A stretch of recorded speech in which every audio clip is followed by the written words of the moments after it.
Yo, man, this motherfucking hotel in Vegas. This shit is just no kind of light. I feel like I think that's better. The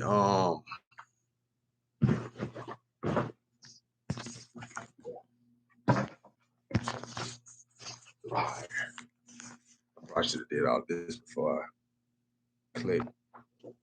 I probably should have did all this before I click live, but it'll be all right. I can edit this part out. More like it probably not. Yo, man, I missed last week. Uh I just I mean shit, I'm gonna come clean with you. It was 4th of July, it was July 5th. I had a flight that night to go to Chicago to deal with this deal with the NASCAR stuff, which was incredible. One thing I will say about being a business person is, man, you got to plan out your vacations more better. Because I planned out, I had a vacation weekend, and I could have literally took that vacation weekend, and I could have really just unwind. But I decided to go and fucking do a whole goddamn activation in Chicago, um, and have a whole team of people come and rock out with me. And it was a great experience, but I was like, man, I should have rethought this. But you live and you learn, and it's gonna be a great time next time. I'll make sure I'm sharing this across socials. Now that I'm live on this thing. But that's neither here nor there when it's all said and done. Hope everybody Friday is going well. I got an email from a young man named Mitch. I think it's Mitch. Um, and he was like, "Man, I want you to talk on the show about um in your 20s, what's something that you would have did differently, not just when it comes to business, but just your personal life, and all of these different dynamics, right?" And I was like, and I was reading where he had put, and I was like, man, that's interesting. I think that's a really good topic because it blends between business and like personal development, shit like that, and like personal development, shit like that. Um, and I think business talk. I'm promoting this shit on Twitter real quick. Talks with Ty live now. um, the the shit's so crazy, right? Like I don't even know where to start at when you start thinking about those different things. And you share on IG for me, and I will post. This is the life of fucking content creation, I guess. But I'm 40 years old. This is a conversation, consistent conversation that people always ask about. What would you do? What would you do differently? Yes. What would you do differently if you could do it all over again? I've heard that question multiple times growing up, looking at podcasts, I mean, panels and interviews and shit like that. And for me, at the age of 40, what I realized is that today I am extremely happy and excited and inspired with where my life is today. I would not change nothing if I had to go back and do it again. I wouldn't change absolutely nothing. Now that answer does not help solve some of the problems that people are trying to solve, right? It speaks towards how I feel today And I know if I were to change something, I might not feel that way, or I might not learn that lesson, whatever the case may be, right? But what I can do for somebody that's in their 20s who is um working towards business development, getting they shit in place the way that they like it, or the building out their life the way that they like it. I can tell them, hey, in your 20s, these are the things that you should do so you don't have no regrets. These are the things you should do so you don't feel like, oh man, I gotta change, I gotta change this because now uh I would have done this completely different, right? So the wisdom that I have, from that perspective is to be like, yo,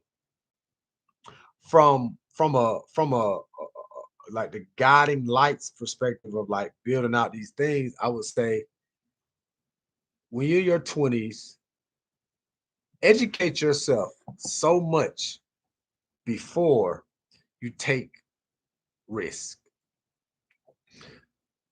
It's so important to have lead time for your risk.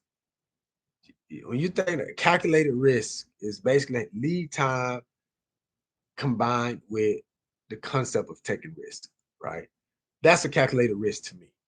Is that you have taken the time to understand that I know what is going on. I know how this is going on. And now now I'm ready for that risk. What that means in application is you say you're working at, I don't know, I always gonna say Target because I worked at Target, but let's say you're a general manager at Target. I never was a general manager at Target. And you start entry level, you're making 40, $50,000 a year. Target when you're a general manager, you don't really get no weekends off. Like you get them off, but like if something happens, you gotta go to the store. So you get 2 weekends off a month, whatever the case might be. You're making your 40, $50,000 a year, entry level, right? But that ain't really what the fuck you want to do, right? That ain't what you want to do. You got other things, other plans that you want to do, and you would prefer to like, spend your time um, being a traveling influencer or some shit. I don't know. What I will say is that when you build out these ideas and these thoughts, right, you want to not only grow your ideas in your business, right, but you want to plan for how you're going to go from your 40, $50,000 a year job career to a travel influencer in 3 to 5 years, right? 3 to 5 years is your lead time. $50,000 a year is your capital. Your money that you give to the government, or the money that the time that you put in at Target to get the $50,000. This is before taxes, so the taxes come in, all that type of shit. Right? So now you got to think about the taxes. You got to think about all these different things on how this money is going to be spread out. The first thing I would say do is get your overhead so low where it's like it hurts. Like it's like a struggle blow. Like this concept of like you gotta take 2 steps back, what I'm saying, for progression. 1 step back is step 2 step forward type of concept. You get a job that's paying more than you ever made before, and then you like like downgrade your lifestyle. That means that it ain't no going out and partying all the time. It ain't no shopping. It ain't no Ubering. It ain't no eating out. You're on a very strict regimen because you need to live your life at about $1,000, $2,000 a month type of thing. Yes, that's a fucking big thing to do because living in big cities sometimes rent itself might be 2 grand. So that means that now You have to be willing to be uncomfortable for during your lead time so you can make your big calculated jump. So now you making your money of $50,000. I think that's what, I don't know, $7,000. I mean, 7% of interest, a tax, federal tax. Shit, I don't know, man. It's just you'll get a tax return. I know that much because they don't take money out, write all these different things off. You'll get a tax return. So now you say, okay, I'm going to go back and stay with a family member. I'm gonna get a roommate. I'm gonna do whatever I need to do so that my income to live is about $1,500 a month. In a major city, that's hard. In a small city, that's hard. I mean, but hell, being successful on the highest level is hard as well. So I would say, okay, boom, now $50,000 a month, taxes, whatever the case might be. I'm probably gonna see $3,800, right? 35 to be. Let's just make it an even, like an even number from that perspective. Well, that's a hard number, but it makes the math easier. So now I got $3,500 that come in after taxes. I'm gonna take $1,500, and that is what I'm gonna live off of. That means that I'm gonna go and rent a room. I'm gonna go do whatever I need to do to like stay under that $1,500 while I plan my calculated risk. So now free and clear, right? And so I say, all right, I'm building this out. I'm not gonna, I'm gonna be very, very, very specific. So if you can struggle, it's gonna be an absolute struggle. You're gonna be like eating really, really small meals, cooking a lot, juicing, fasting. You're gonna be doing so much, right? Because you're not gonna be able to have too much convenience during these 3 years. But you're in your mid 20s, 24, 25. This only counts if you don't have kids. If you have kids, you have to create another strategy, right? Hopefully you got two income streams because hopefully you're not with a deadbeat. But that would be another strategy. We're talking about you don't have any kids and you can muster up a nice 40, $50,000 a year job, right?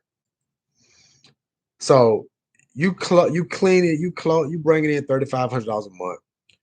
So $2,000 is left after your $1,500 expenses for the actual month. So that's 2,000. So if you can take that 2,000 and you can say, okay, you can take that 2,000 and you can say, okay, I'm going to try to save this for 18 months. So you got a 3-year plan, which is 36 months. But out of that 3 years, you're gonna say half of that. I'm gonna try to save $2,000 a month. I already paid taxes on it, whatever. And I'm gonna build my plan like this, right? While you are saving that money, you go do your regular job you do your regular job at Target. You figure out a side dog. You figure out a side hustle, rather that's Uber, rather that's like you might already start doing your travel influencer stuff. Where you're doing influencer stuff, you're helping build these different things. You're trying to figure out what it is, tutoring, cutting grass, whatever the fuck it is that you can bring in another like $500 um a month, right? Even if you can bring in $200 a month or another $150 a month, that can take care of your groceries or something. But then you got to still find time. You got to work your 8 hours, 10 hours at Target. Now you got 14 hours left in your day. You got to make sure you get your sleep 6 to 8 hours, right? You might squeeze a good six in. So now, out of that 14 hours, now you got 8 hours left, right? Now that 8 hours, you gotta find time. Uber, you can always turn Uber on and off. The Uber rates, they be robbing you, but you can make some extra cash or Instacart or delivering food, whatever it is in major cities or B markets. You can find a way to kind of create this extra income. It's gonna be some more work. And then um might spend 4 hours doing that. Then the other 4 hours of your day, if you giving 10 hours to on Target, 6 hours for sleep, that's 16 hours. Now you got 8 hours left. 4 hours for Uber Eats, DoorDash or just Ubering in general or washing cars, whatever that is. You got 4 hours left in your day. Those 4 hours, that's 18 months. So 4 hours a day. I'm gonna do this calculation with you so y'all can record all this shit. I might run some ads around this one. This one's a good one.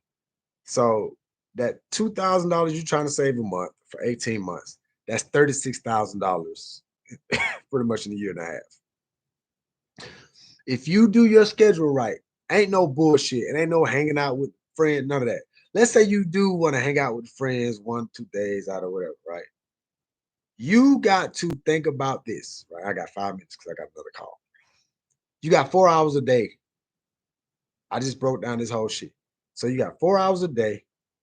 Let's say you only spend that 4 hours out of the week. 7 days, you spend 4 hours, 4 days. So that's 4 hours. So that's 16 hours a week. That is 64 hours a month. And that is, I'm going to times that by 18 months. That's 1,152 hours to think, research, strategize, and plan how to think, research, strategize, and plan how you're going to grow that $36,000 that you're saving. Just as you save money, you have to create the time to think about how that money can grow. Just like you are saving the money, you have to save the time to plan your exit out of that current role of life, that current season of your life that you're not, that is not where you see, that's not where you think God have you at, right? So think about all of those different things. 4 hours a day of thinking. If you're going to the club, if you're drinking, going to the club, that's 2 hours a day. That's gone. If you socializing too much with your friends, 2 hours throughout the week, that's gone. Your Monday, Tuesday, Wednesday, Thursday, Monday, Tuesday, Wednesday, Thursday, those 4 days. So Monday, Tuesday, Wednesday, I don't understand. You should be able to pull those 4 hours out per day to think about your business exit strategy and how you're going to launch your travel influencer business in 3 years off of $40,000, $50,000 a year when you're in your mid-20s.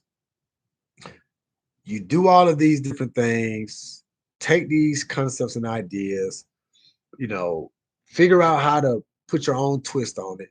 But when it's all said and done, when it's all said and done, you have to be responsible for your own personal growth, executive growth, business growth, and eternal growth. I'll leave y'all with that. Obviously, this shit live, but they save it so people can revisit it. So I'm out.